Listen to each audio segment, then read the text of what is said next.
What's up? It's your boy B Money. So y'all see what we're working with right now. Blazer 73. Full convertible. So I've got all the panels. New fender, new hood. I got the new doors, the newer style doors. You gotta chop the top because this is a full convertible factory, man.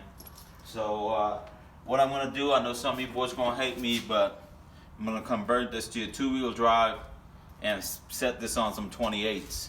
I'm gonna look at a new LS motor coming soon, so I might check that out tomorrow, so I'll keep you guys posted. So this is what's going on. I'm gonna do full quarters. I'm gonna do the full quarters, everything else, but that's what you got, man. This full size, I can't wait to get working on this thing. So hopefully, let's see how soon we can get this done. Today is April 20th. So let's see how much work I can get done in about 7 days. All right, by myself, right here, built in the garage. All right, catch you later.